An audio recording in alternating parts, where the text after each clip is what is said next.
चाहिए और phosphorylase enzyme के द्वारा वो एक्टिव हो जाता है ना। तो इस तरह से ये पहला स्टेप हम लोग का कंप्लीट है। पहला स्टेप ये होता है कि कोई भी डीएनए जब रिप्लिकेट करना स्टार्ट करता है तो उसमें फर्स्ट काम होता है, सबसे पहला काम होता है कि जो उसमें न्यूक्लियोटाइड्स रहेगा वो न्यूक्लियोटाइड्स को क्या करेगा, एक्टिव करेगा। और एक्टिव करने के लिए इसमें एक विशेष प्रकार का एंजाइम आता है, वो एंजाइम है फॉस्फोराइलेज एंजाइम। और इस एंजाइम के द्वारा वो क्या होता है, एक्टिव होता है। तो एक्टिव होकर के इधर ये एक्टिव बना लिया, एक्टिव न्यूक्लियोटाइड। अब ये एक्टिव के बाद फिर अगला स्टेप क्या होगा, तो ओरिजिन का पता लगाएगा। वो कैसे लगेगा, तो उसको हम लोग जल्दी से स्टेप बाय स्टेप लिखते जाते हैं। लिखना पहला स्टेप और बना लेना, इसको जल्दी से बनाओ। पहला स्टेप लिख के और इसको बनाओ, जैसा लिखा हुआ है वैसे बनाओ। ये इनएक्टिव है चारों के चारों और उधर एक्टिव हो गया है ना। और कौन सा एंजाइम आया ये सब याद रखना है, जल्दी से बनाओ। अब हम लोग देखते हैं स्टेप नंबर सेकेंड।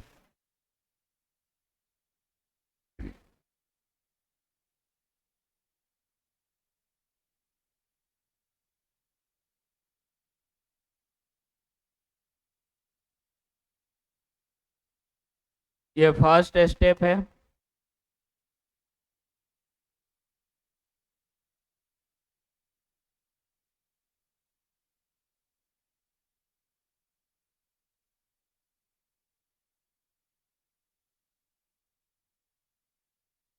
लिखा गया।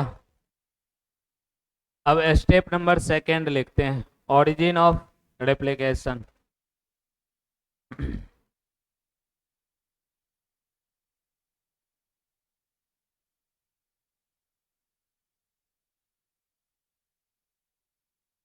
Step number second, origin of replication।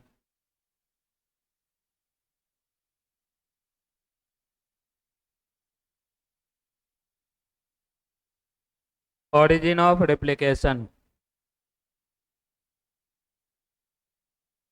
with respect to cell के रिस्पेक्ट में अगर देखेंगे तो दो तरह के होता है। एक होता है प्रोकैरियोटिक सेल होता है, और एक होता है यूकैरियोटिक सेल होता है। इसमें अगर बात करें प्रोकैरियोटिक में तो सर्कुलर डीएनए होता है। क्या होता है, सर्कुलर डीएनए होता है। और इसमें अगर बात करें तो इसमें लीनियर डीएनए होता है। और लीनियर डीएनए होता है मतलब ये क्या होगा, बड़ा होता है। यूकैरियोटिक में बड़ा होता है और इसमें छोटा होता है, तो इसको हम लोग कह सकते हैं कि लार्ज डीएनए है। अब डीएनए काफी बड़ा होगा तो इसमें ओरिजिन ऑफ रेप्लिकेशन बहुत सारा पॉइंट हो सकता है ना। तो इसमें हम लोग कह सकते हैं कि इसमें ओरिजिन ऑफ रेप्लिकेशन क्या होगा, ज्यादा होगा। मोर देन वन मतलब एक से ज्यादा, more than one. Origin of replication, origin of replication होगा। इसमें क्या होगा बताओ, सर्कुलर डीएनए है तो स्मॉल डीएनए होगा, छोटा डीएनए होगा। और स्मॉल डीएनए होगा तो इसका मतलब है इसमें ओरिजिन ऑफ रेप्लिकेशन क्या होगा, एक ही होगा, only one origin of replication. इसमें क्या होगा, केवल एक ही डीएनए का है ना ओरिजिन होगा रेप्लिकेशन का। ओरिजिन का मतलब क्या होता है, ओरिजिन का मतलब होता है उत्पत्ति, है ना। ओरिजिन का मतलब होता है उत्पत्ति। जैसे रेप्लिकेशन ऑफ ओरिजिन लिखल है, इसका मतलब हुआ कि प्रतिकृति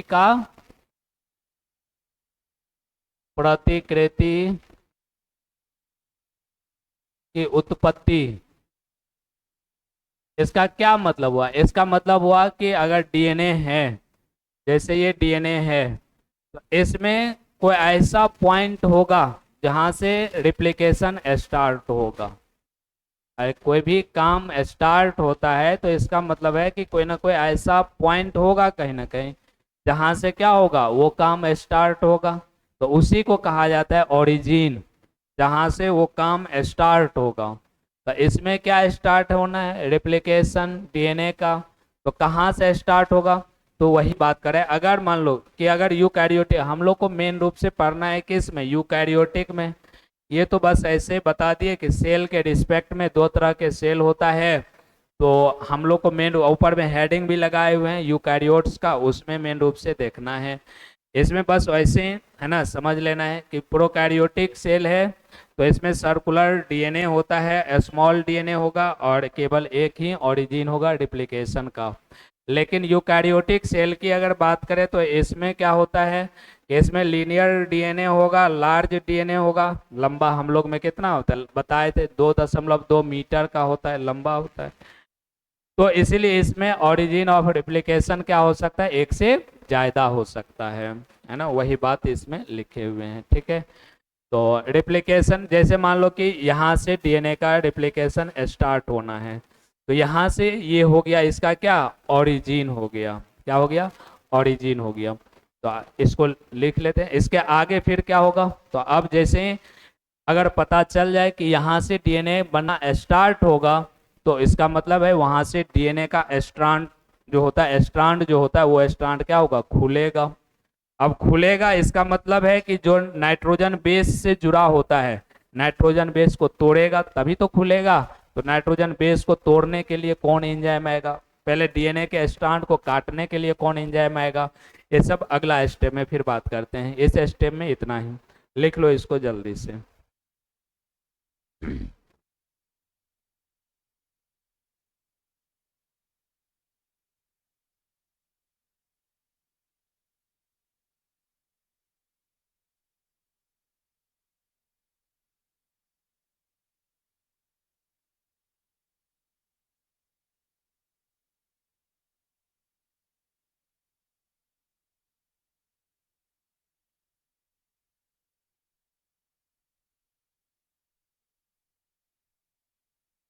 ये बीच वाला नहीं बनाना, नीचे बनाते हैं इसका स्ट्रांड। लिखा गया है, जल्दी लिखो।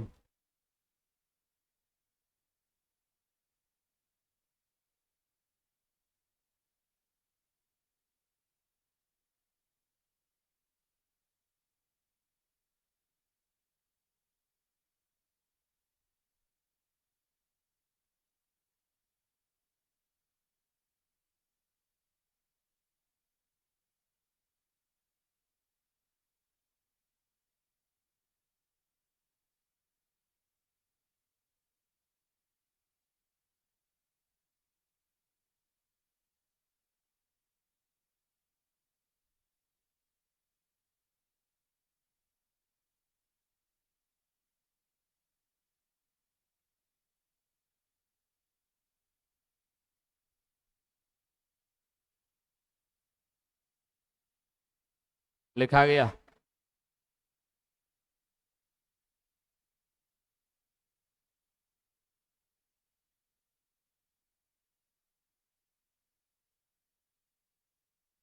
देखो मान लो कि ये डीएनए है, अब इसमें रिप्लिकेशन ओरिजिन जो स्टार्ट है ना, ओरिजिन जो होगा, अब मान लो कि यहाँ पर क्या होगा, यहाँ ओरिजिन, यहाँ से ओरिजिन होगा, यही पॉइंट कहलाता है ओरिजिन ऑफ रिप्लिकेशन।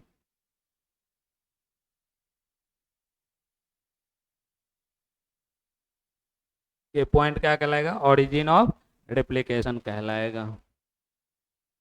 बना लो नीचे, हाँ बना लो इसको।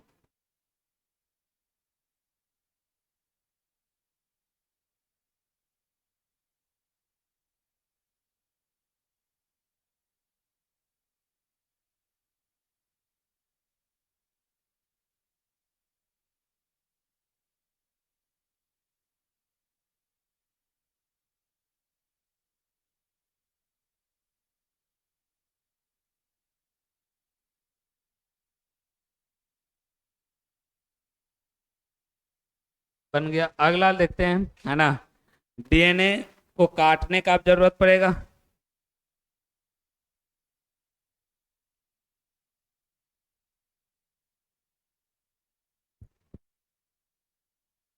बन गया। अगला स्टेप लिखते हैं, स्टेप नंबर 3, है ना, निक या इसी को कट या incisor,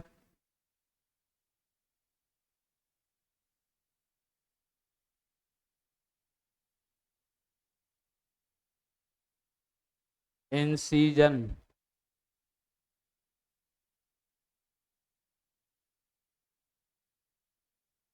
incision of DNA, DNA को, डीएनए का काटना। अब इसमें डीएनए को काटेगा, है ना, लिख लेते हैं, it is done at the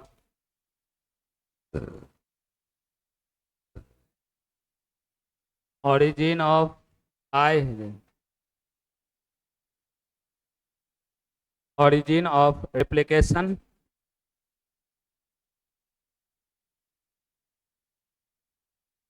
replication, है ना। और इसको, इस पर एंजाइम आएगा, कौन सा एंजाइम आएगा काटने के, इसमें आता है endo nuclease, endo nuclease enzyme इसको क्या करेगा, काटेगा। और कैसे काटेगा, है ना, जहां से ओरिजिन है वहीं से इसको क्या करेगा, कट करेगा। और कौन सा एंजाइम के द्वारा, एंडो न्यूक्लिएज एंजाइम के द्वारा। अब देखो, जैसे मान लो यहां से कट किया, तो यही, है ना, यहीं पर ये क्या हो गया, कट किया,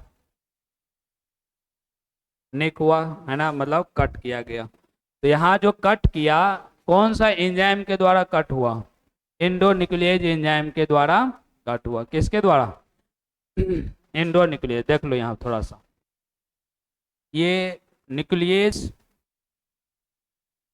ग्रुप का एंजाइम है, दो तरह के होता है, एक होता है इंडो न्यूक्लियेज और एक होता है एक्सो न्यूक्लियेज।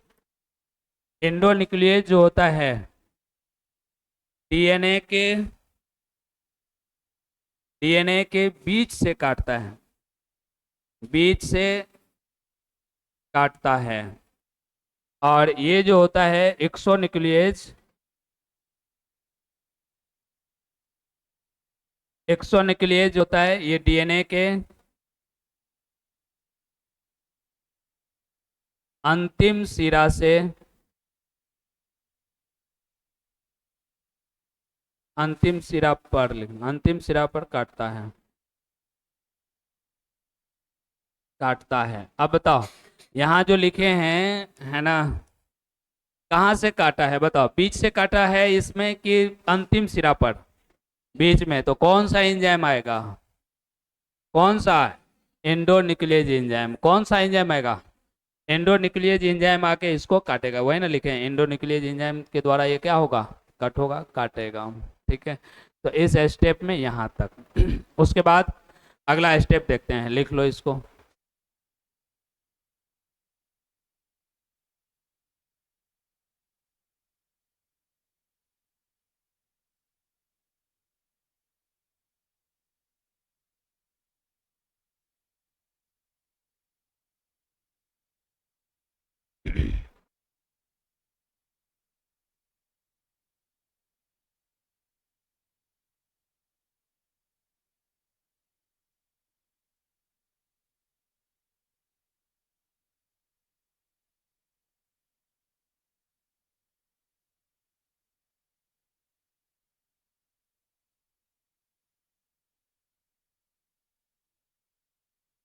ओरिजिन का पता चल गया।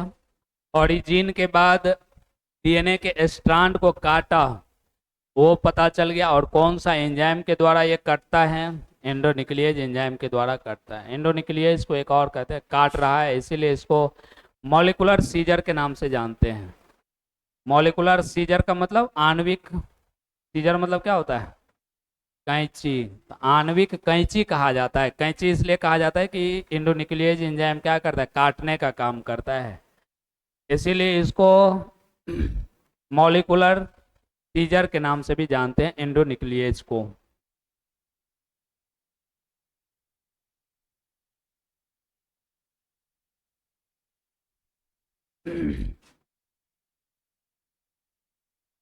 हिंदी में अगर लिखना है तो इसमें इससे भी लिख सकता है कि न्यूक्लियेज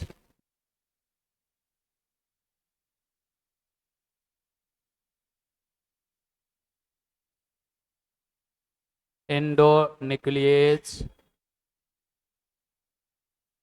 एंजाइम के द्वारा डीएनए को काटा जाता है।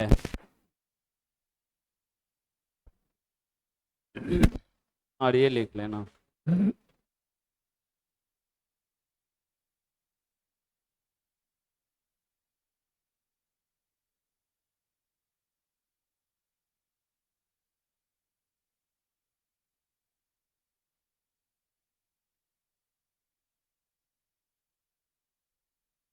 बन गया।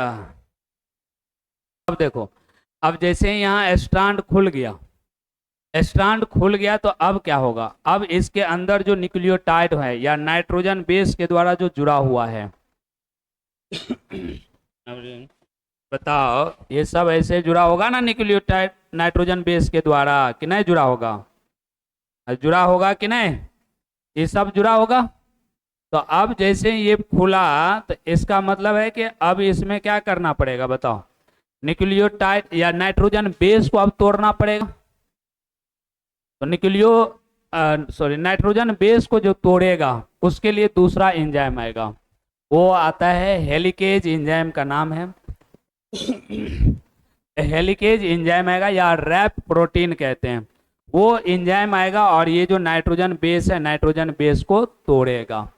अब बताओ, नाइट्रोजन बेस को जब तोड़ेगा तो नाइट्रोजन बेस में दो प्रकार के रहता है। एक तो जुड़ा रहता है ए डबल बॉन्ड टी के साथ और सी ट्रिपल हाइड्रोजन बॉन्ड जी के साथ। बताओ ज्यादा एनर्जी किस में लगेगा तोड़ने में, इसमें कि इसमें? ज्यादा एनर्जी किस में लगेगा तोड़ने में, इसमें कि इसमें? इसमें लगेगा, है ना, क्योंकि इसमें तीन हाइड्रोजन बॉन्ड है और इसमें क्या है? तो ये वो हाइड्रोजन बॉन्ड है। अगला स्टेप लिखते हैं, देखो अगला स्टेप, स्टेप नंबर तीसरा होगा कि चौथा? चौथा। स्टेप नंबर 4 लिखना, अनवाइंडिंग ऑफ डीएनए।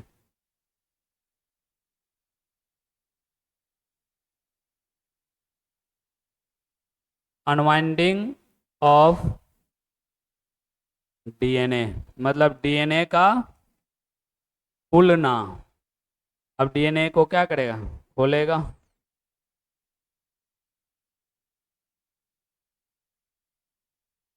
अब कैसे खुलेगा ये डीएनए? तो अब ये बताए कौन एंजाइम आएगा? डीएनए हेलिकेज या फिर रैप प्रोटीन, इसके द्वारा आएगा और खुलेगा। लिख लेते हैं थोड़ा सा, इट इज, लिख लो, it is done by the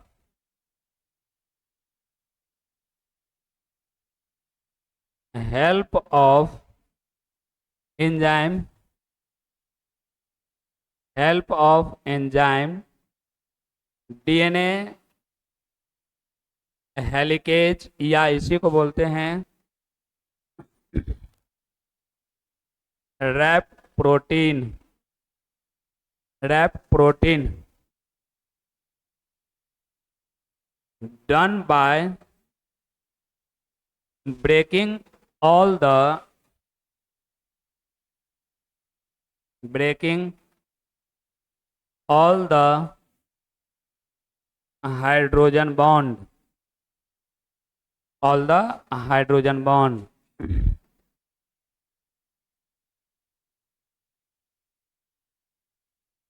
DNA helicase या रैप प्रोटीन के द्वारा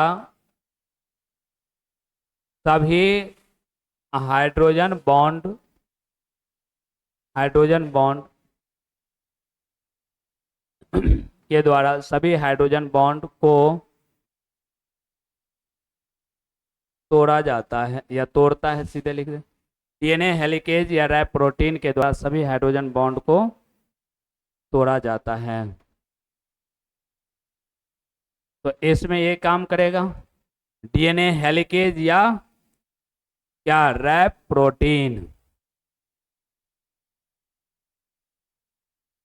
ये डीएनए है। अब डीएनए को क्या करेगा, है ना, तोड़ेगा। कैसे टूटेगा देखो।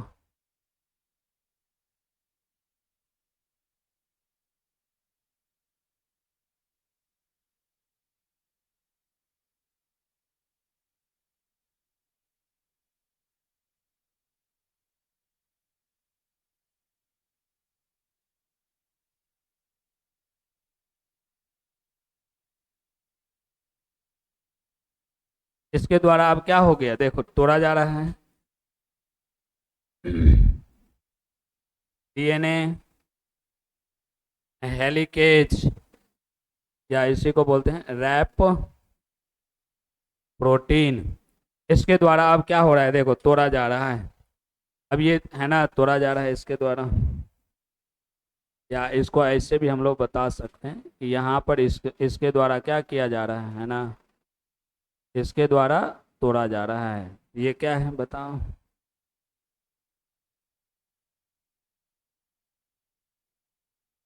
दो तरफ।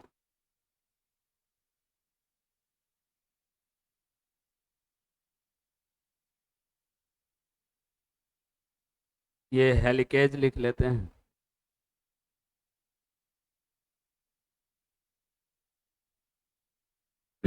डीएनए हेलिकेज के द्वारा इसको क्या किया, ये क्या है, नाइट्रोजन बेस है ना, इसको तोड़ दिया। कौन, डीएनए हेलिकेज। तो इसमें स्टेप में ये हुआ, हेलिकेज तोड़ दिया। अब लिखो, इसको बनाओ।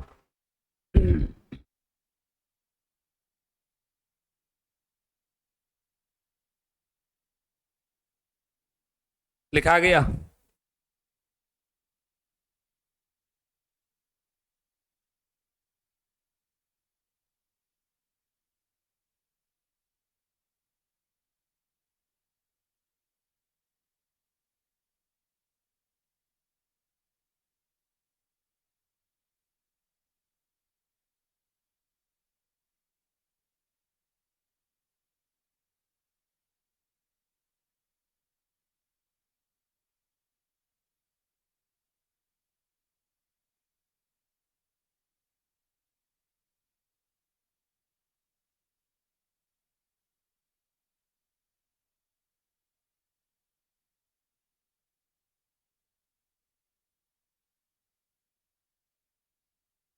हम्म,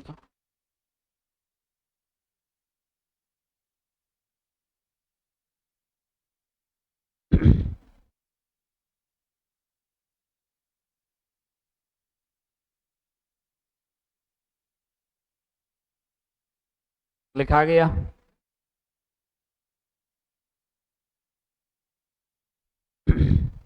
हम्म,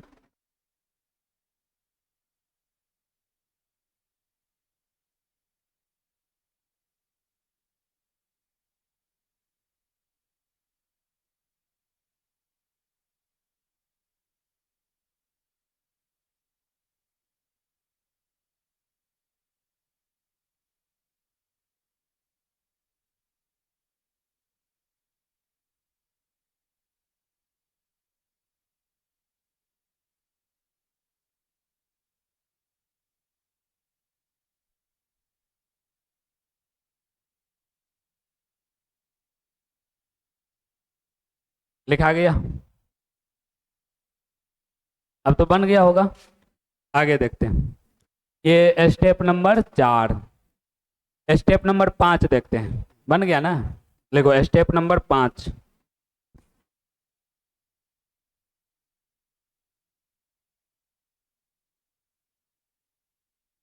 स्टेप नंबर 5, इसमें क्या होता है? इसमें लिख लेते हैं use of S S B P protein. ये क्या करता है भाई? To prevent to prevent intercoiling of DNA. इंटरक्वाइलिंग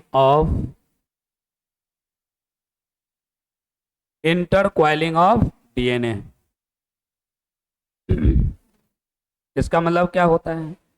SSBP, इसका मतलब होता है single stranded binding protein. Binding protein SSBP का मतलब होता है। और इसका अगर हिंदी की बात करें तो यहाँ इसका हिंदी लिख लेते हैं, डीएनए को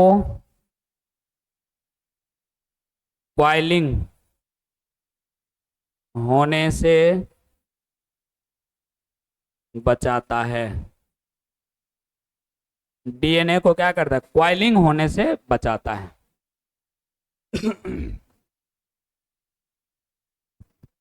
क्वाइलिंग का मतलब ये, जैसे मान लो कि यहाँ तोड़ते जा रहा है, अब मान लो ऊपर की ओर तोड़ते जा रहा है, पीछे से फिर से ये जुड़ते जाएगा। नई बात समझो कि अब डीएनए हेलिकेज एंजाइम क्या करेगा? नाइट्रोजन बेस को ऊपर की ओर तोड़ते जाएगा, और इधर से अगर कोई पकड़ के नहीं रखेगा तो क्या करेगा? पीछे से फिर जुड़ते जाएगा, तो फिर तोड़ने का क्या फायदा? तो इसीलिए ये SSBP प्रोटीन आता है, और ये प्रोटीन क्या करता है? दोनों तरफ से जुड़ जाता है, और पकड़ के इसे खींच के रखता है, क्वाइलिंग नहीं होने देता है। वही लिखे डीएनए को क्वाइलिंग होने से बचाता है। बात समझा? रस्सी में देखता होगा ऐसे ही होता है। अगर रस्सी देखा है दो को जोड़ के, या वायर अगर डबल वाला वायर रहता है, तो उसको क्या करो, एक बार पकड़ के खींच दो, ऊपर की तरफ खींचते जाएगा तो एक तो सबसे पहला टेंशन आए, तनाव हो जाता है, और नीचे से क्वाइलिंग करते आता है। वैसे ही इसमें भी हो जाता है।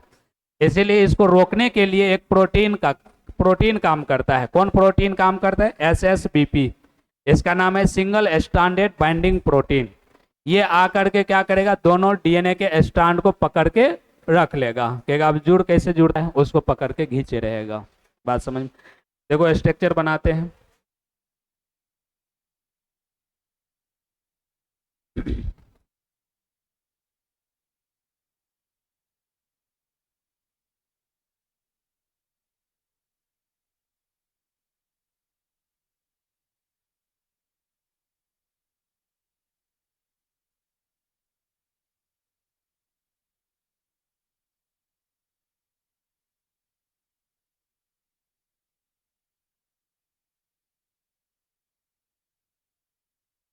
यहाँ SSBP प्रोटीन आएगा।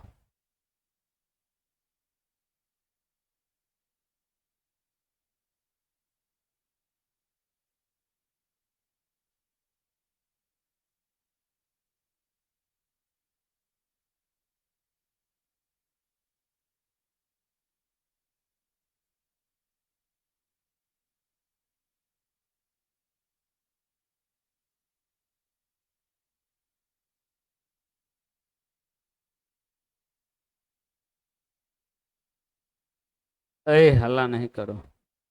देखो यही क्या है? SSBP प्रोटीन है। ये जो लाल वाला बनाए हैं ना, यही लाल वाला क्या है? SSBP प्रोटीन है। यही अब दोनों को क्या किया? पकड़ लिया। अब दोनों को पकड़ लिया तो ये थोड़े ना क्वाइल कर लेगा, अब क्वाइल नहीं कर पाएगा, दोनों को पकड़ के रख लेता है। यही काम होता है SSBP प्रोटीन का, दोनों तरफ से पकड़ के रख लेता है। बनाओ। हाँ, उसमें कोई लिमिटेड नहीं है, ऐसा भी नहीं है कि जितना हम बनाए हैं काउंट करके लिखना है। अब नाम है प्रोटीन, तो बहुत सारा प्रोटीन आया, अपना जोड़ के उसको पकड़ लिया। ये कोई फिक्स नहीं है कि 10 गो आएगा या 5 गो आएगा 20 गो आएगा, ऐसा कोई जरूरी नहीं है। हैं? क्या चीज? अभी तो वहीं लटकल है। सीधे पूछेगा कि डीएनए का रिप्लिकेशन कैसे होता है बताओ, तो जितना स्टेप बता रहे हैं सारा स्टेप लिखना पड़ेगा। बात समझा? एक 5 नंबर का क्वेश्चन पूछा जाता है। और दूसरी बात पूछेगा कि ऑब्जेक्टिव में ऐसे पूछ सकता है कि जब डीएनए, है ना, जब डीएनए का नाइट्रोजन बेस टूटता है तो वापस फिर से क्वाइल नहीं कर जाए या नाइट्रोजन बेस नहीं जुड़ जाए, उसके लिए कौन सा प्रोटीन आके उसको रोक लेता है, तो कौन प्रोटीन, SSBP, ऐसे पूछेगा। या पूछेगा कि डीएनए जो है, डीएनए के नाइट्रोजन बेस को तोड़ने के लिए कौन सा एंजाइम का यूज किया जाता है, तो डीएनए हेलिकेज का, ऐसे पूछेगा। डीएनए के स्ट्रैंड को तोड़ा जाता है, बीच से तोड़ा जाता है कौन सा एंजाइम के द्वारा, तो इंडोन्यूक्लिएज एंजाइम के द्वारा, ऐसे पूछेगा। नहीं, अभी तो इसका कोई ये नहीं है फुल फॉर्म का। कुछ बन गया।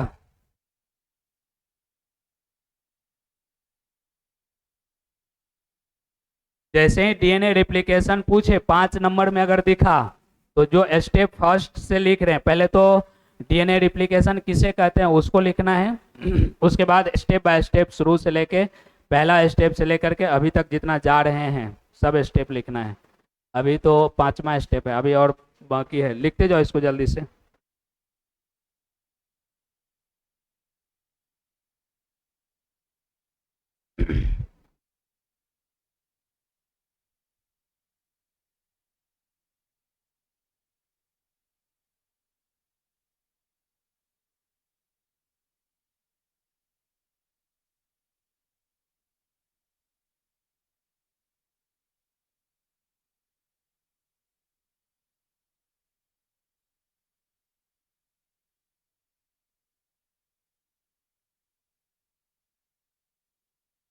लिखा गया। अगला स्टेप देखें।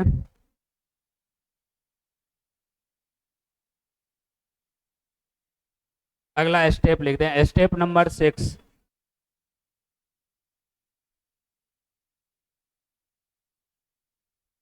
लिखो step number 6, release of tension.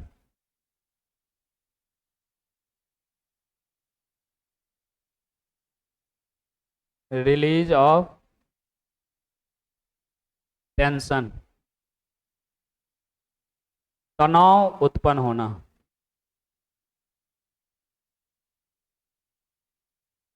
किसके वजह से तनाव उत्पन्न होगा बताओ कोई।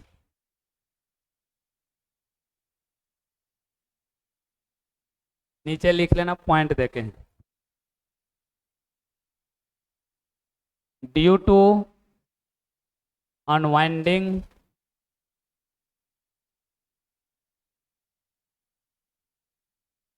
द अपर डीएनए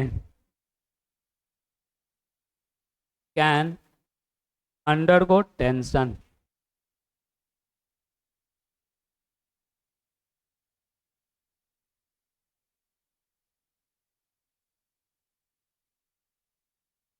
टेंशन या स्ट्रेस कह सकते हैं।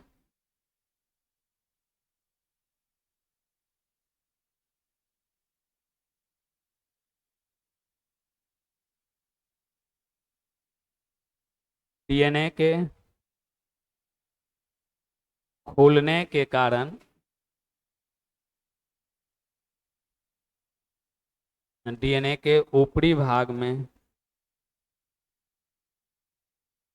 तनाव उत्पन्न होता है, हो जाता है।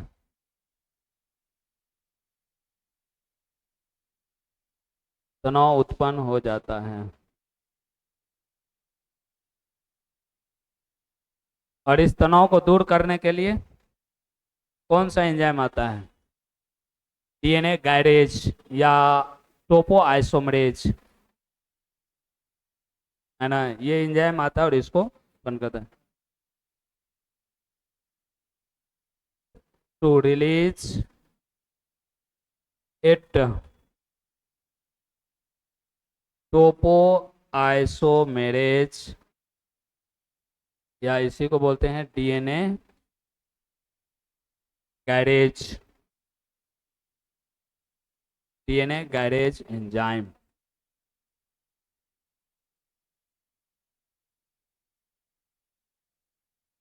टोपो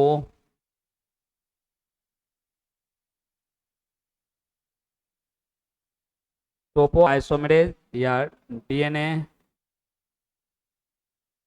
गैरेज एंजाइम के द्वारा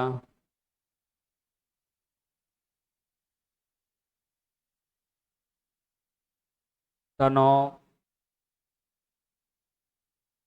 तनाव को हटाया जाता है।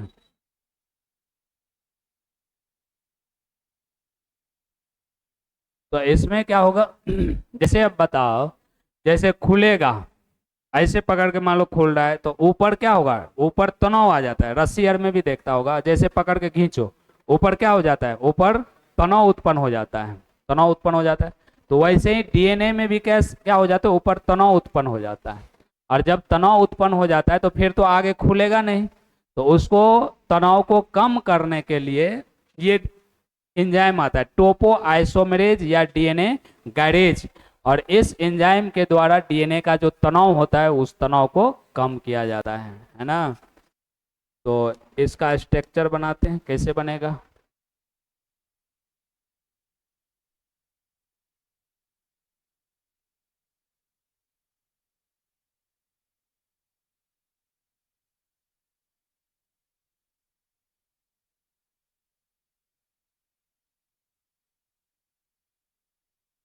इस तरह से इसमें तनाव आ जाएगा।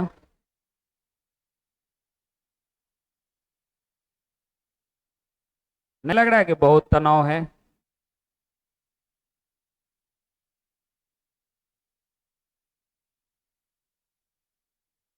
इसमें आएगा है ना, टोपो आइसोमेरेज या डीएनए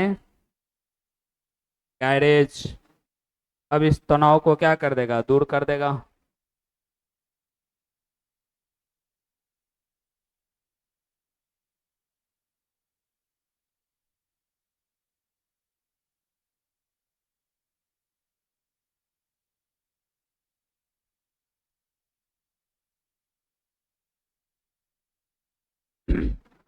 देखो, इसमें अंतर लग रहा है, इसमें और इसमें। इसमें क्या है, तनाव है, और इसमें रिलैक्स टाइप का है कि नहीं है बताओ। ऐसे ही बनाना, ये नहीं कि दोनों एक ही जैसे बना लेना। इसमें तनाव ज्यादा है, और इसमें क्या है, रिलैक्स टाइप का है। तो रिलैक्स कैसे हुआ, तो टोपो आइसोमरेज एंजाइम के द्वारा या डीएनए गैरेज के द्वारा ये तनाव हुआ, मुक्त हुआ। इस तरह से ये तनाव खत्म होता है।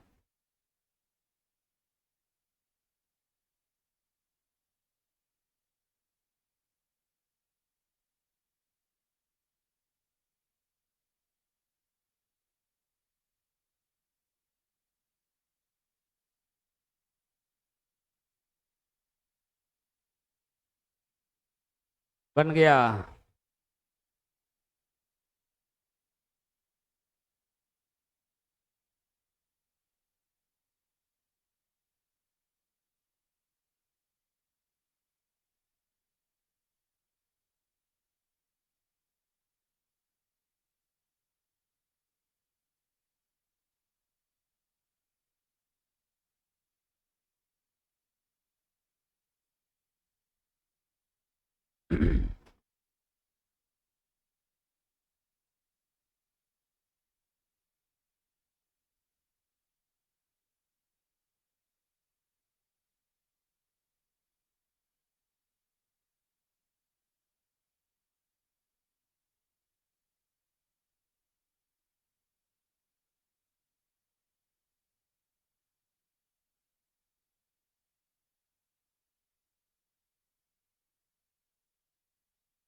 बन गया।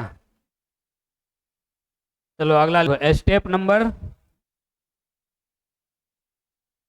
7, लिखो step number 7।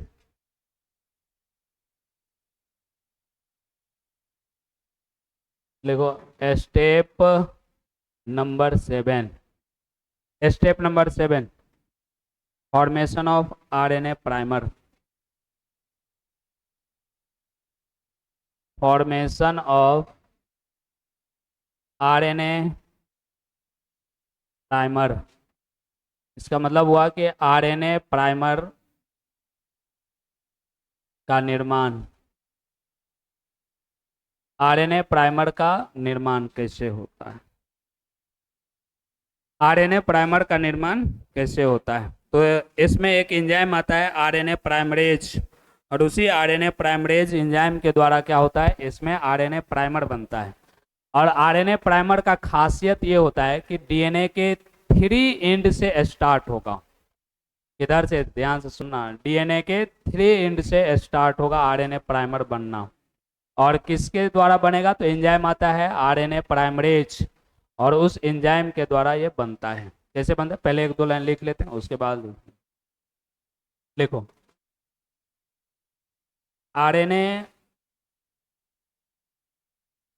Primer is a small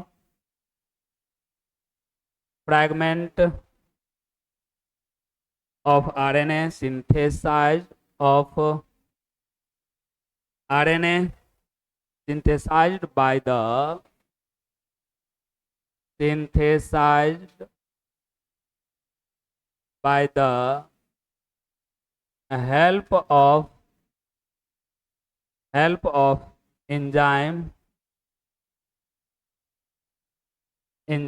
RNA primase RNA primase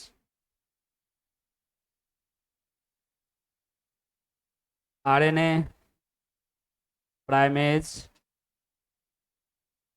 enzyme के द्वारा आरएनए प्राइमर का संश्लेषण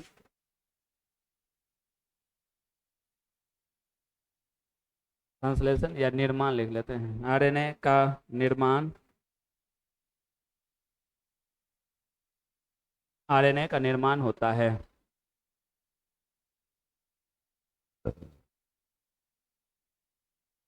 और एक खास बात है कि किधर से डीएनए के 3 एंड से बनना क्या होगा, स्टार्ट होगा। लिखना है इसमें, the only problem of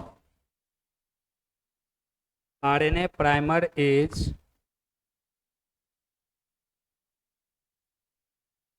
RNA primer is it always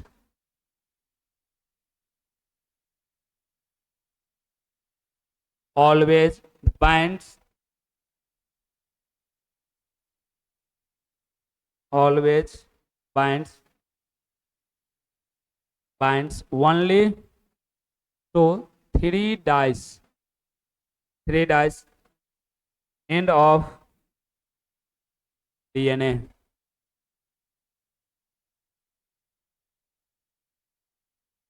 RNA primer हमेशा डीएनए के 3 डाइस से 3 डाइस से सीधे लिख लेते हैं ना, जुड़ता है। यही एक इसका समस्या है कि केवल किधर से जुड़ेगा, डीएनए के 3 डाइस से ही जुड़ेगा। ये नहीं कि 5 डाइस से जुड़ जाएगा। एंड होता है ना 5 डाइस 3 डाइस, तो हमेशा किधर से जुड़ेगा, 3 डाइस से ही जुड़ेगा। और 3 डाइस किसके 3 डाइस? डीएनए के 3 डाइस से, है ना, डीएनए के 3 डाइस से। कैसे जुड़ता है देखो, बनाते हैं। लिखो पहले इसको।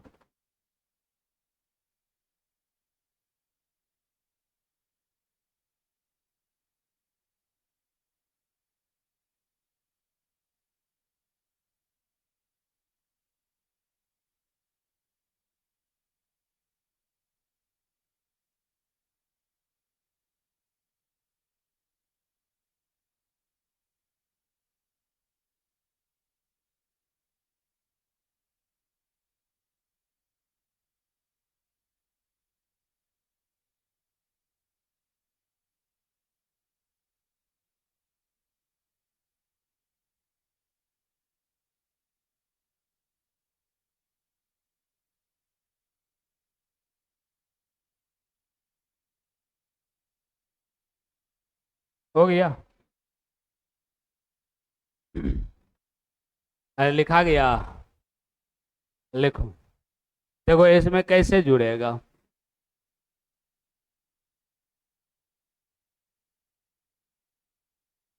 बताओ ये अगर 5 डाइस है, 3 डाइस, ये हो जाएगा 3 डाइस, और ये 5 डाइस होगा कि नहीं होगा।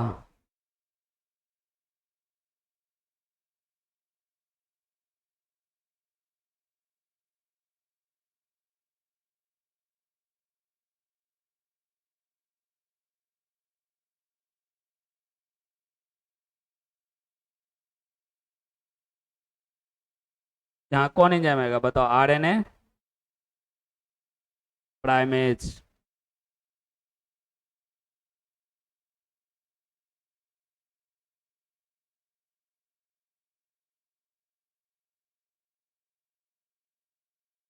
ये 5 डाइस, 3 डाइस, 5 डाइस, 5 डाइस ना, 3 डाइस, और ये 5 डाइस।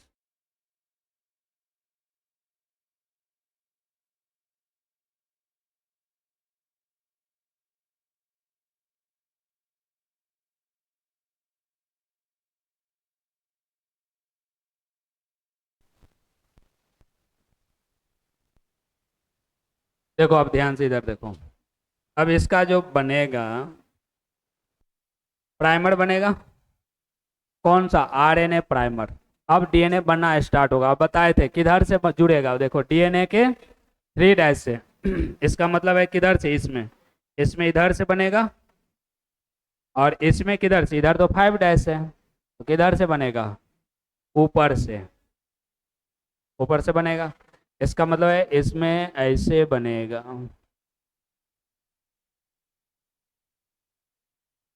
और इसमें ऊपर से ऐसे बनेगा, टुकड़ा में बनेगा। कैसे बनेगा टुकड़ा में, अब इधर से खुलते जाएगा, तो जितना खुला उससे ऊपर से यहाँ तक बना, फिर खुला फिर बना, तो गैप बनेगा कि नहीं बनेगा। और इधर वाला में गैप बनेगा, इधर वाला में तो खुलते जाएगा, इधर से बनते जाएगा। और इसमें क्या है, जितना बना उतना बन गया, फिर गैप मिलेगा, फिर खुलेगा फिर बना। इसमें क्या होता है, डिसकंटिन्यूअस प्राइमर बनता है, और इसमें कंटिन्यूअस प्राइमर बनता है। अरे बात समझ में आ रहा है हम क्या बोल रहे हैं। इसमें कंटिन्यूअस प्राइमर बनेगा, और इसमें डिसकंटिन्यूअस प्राइमर बनेगा। बात समझ में आ रहा है। इसमें बनेगा कंटिन्यूअस, और इसमें बनेगा डिसकंटिन्यूअस, ऊपर से नीचे बन रहा है, और इसमें सीधे ऊपर की तरफ बन रहा है। तो यही ऊपर के न्यू स्ट्रैंड जो बन रहा है यही बन रहा है, और यही क्या है, यही है प्राइमर, आरएनए प्राइमर यही है। बात समझ में आ रहा है। तो इसमें इधर से काहे बन रहा है, उसमें ऊपर से क्यों बन रहा है, पता चला है। क्योंकि डीएनए के ऊपर में लिखे हैं, ये आरएनए प्राइमर हमेशा डीएनए के 3 एंड से जुड़ता है। तो 3 एंड इधर से जुड़ेगा, इसमें इधर से, और कहेगा इसमें किधर से, इधर तो 5 एंड है, तो ऊपर वाला से, ऊपर से नीचे की तरफ इसमें बनते जाएगा, इसीलिए इसमें गैप होते जाता है।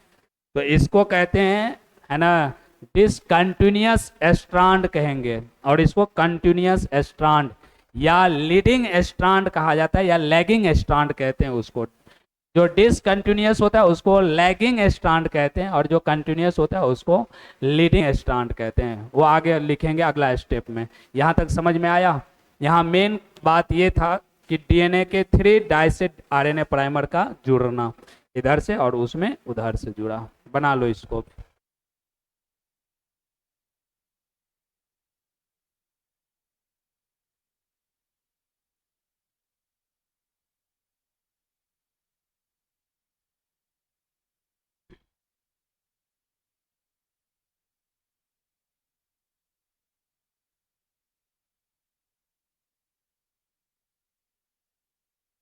अब आते हैं अगला स्टेप, स्टेप नंबर 8।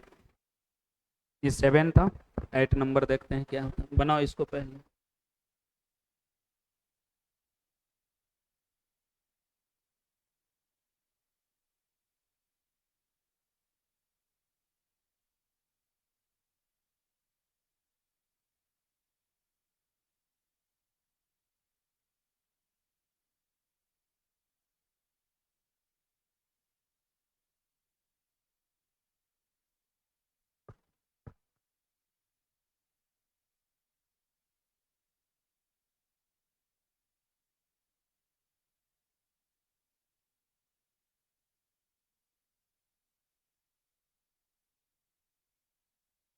हो गया।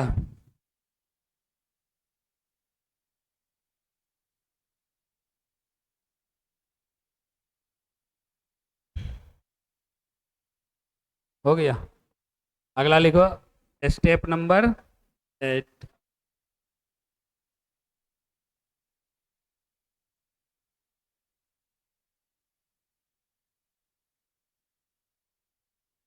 लिखो स्टेप नंबर 8। 8 में क्या है, सिंथेसिस ऑफ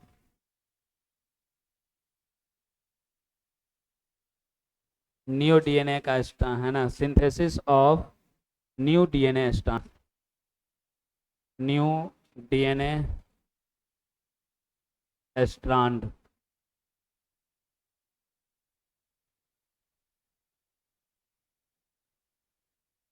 डीएनए के नया स्ट्रैंड का बनना, डीएनए के नया स्ट्रैंड का बनना। अब नया स्ट्रैंड कैसे बनेगा? अब देखो इसमें होता क्या है, यहाँ तो आके जुड़ गया आरएनए प्राइमर, लेकिन ये आगे बढ़ेगा कैसे? यहाँ पर एक एंजाइम आता है, और वो एंजाइम आकर के इसको क्या करेगा, आगे पूरा कंटिन्यू बनाते जाएगा। वो डीएनए है, मतलब वो एंजाइम है DNA polymerase. DNA polymerase enzyme आएगा और इसको आगे की तरफ बढ़ाएगा, बनाएगा इसको। तो उस बात को लिखते हैं पहले, लिख लेना। देखो, इट इज ब्रॉट बाय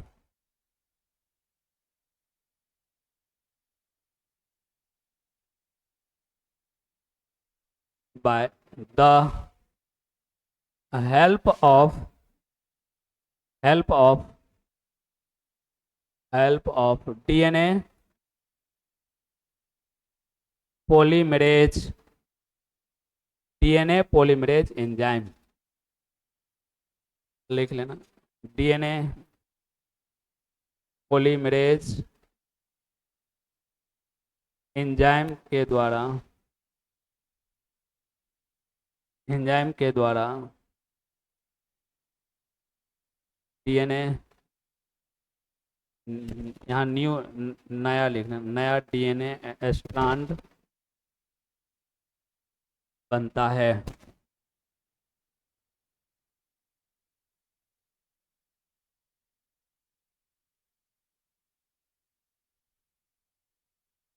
लिखो इसको पहले।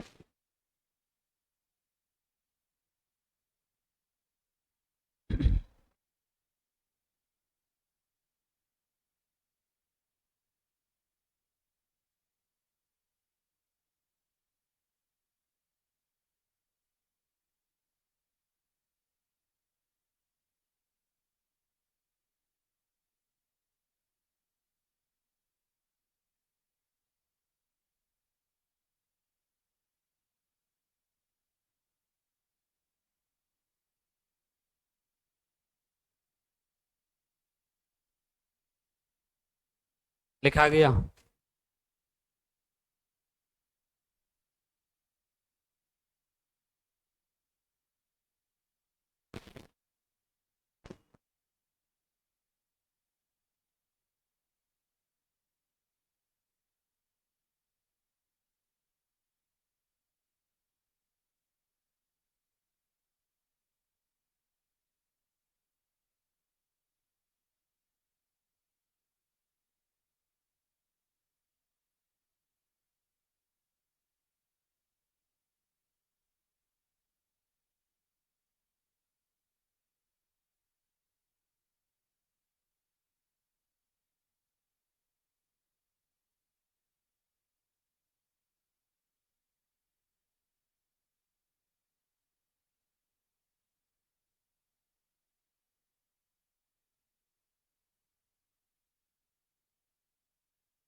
ए अल्लाह का लगा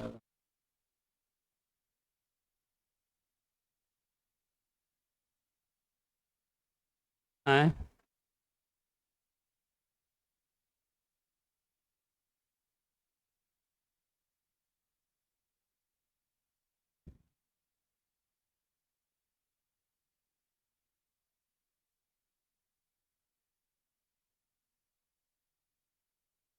ए काहे चिल्लाता है।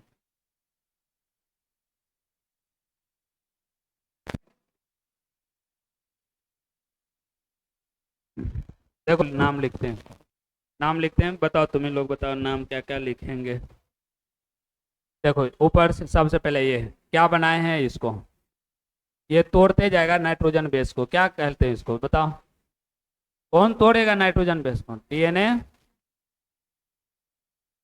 हेलिकेज, ठीक है।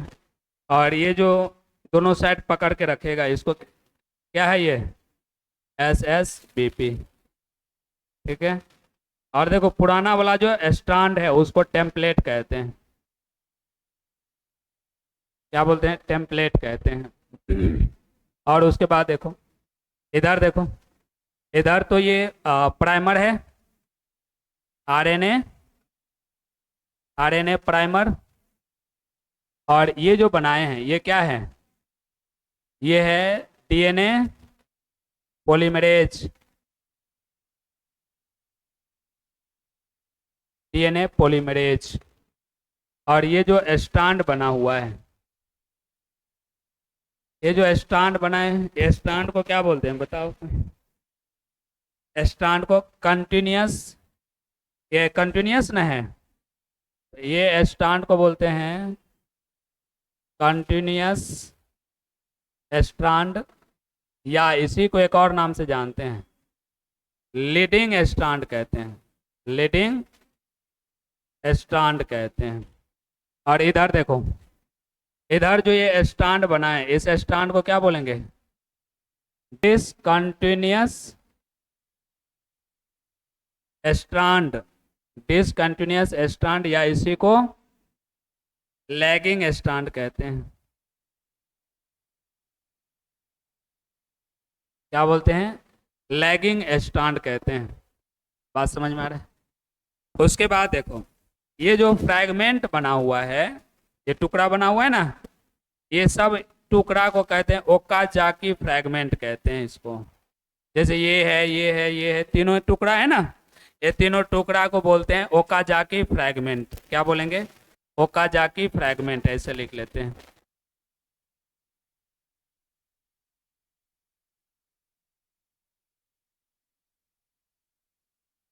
ओकाजाकी फ्रैगमेंट कहते हैं। अब देखो ये दोनों फ्रैगमेंट के बीच में, ये दोनों फ्रैगमेंट के बीच में जगह है, इसको जोड़ता है ना, एक एंजाइम आता है, वो एंजाइम के द्वारा ये जुड़ा जाता है हर एक जगह, उसको बोलते हैं DNA ligase. DNA ligase enzyme के द्वारा क्या होगा? ये जुड़ता है।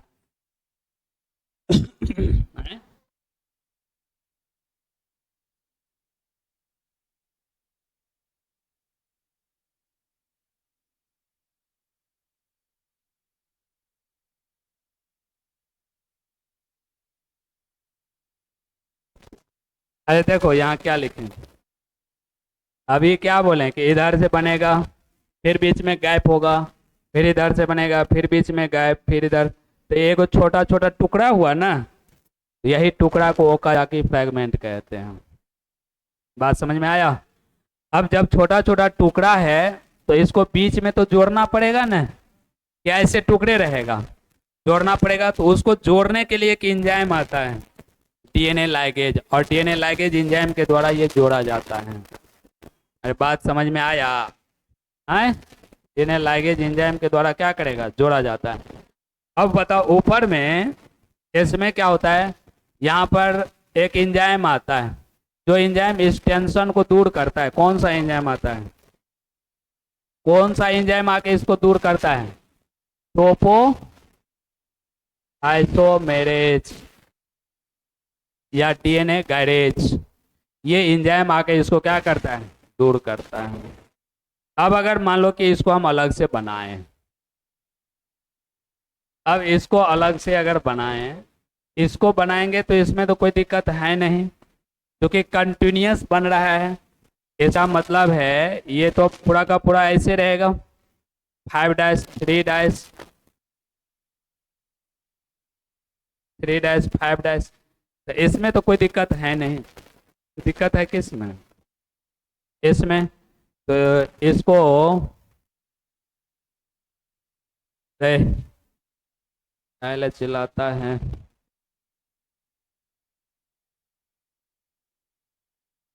तो यहाँ पर इसको जोड़ना पड़ेगा।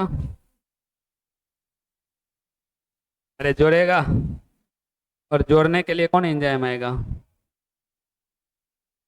DNA ligase. अब फिर से, अब अगर ये कहें तो ये होगा 5 डैश 3 डैश 3 डैश 5 डैश, और ये फिर बन जाएगा कैसे?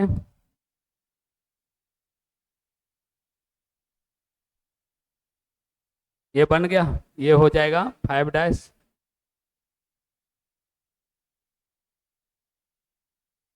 अब बताओ,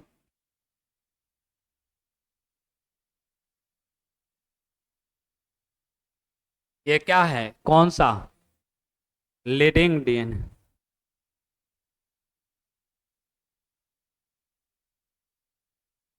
लीडिंग स्ट्रैंड का, और ये लैगिंग स्ट्रैंड का।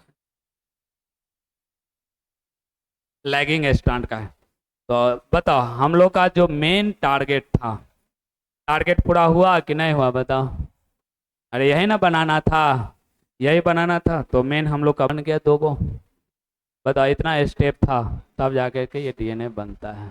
समझ में आया कि नहीं आया? इसको क्या, ये कंप्लीट हो गया।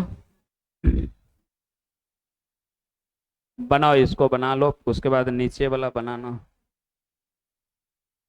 बनाओ इसको।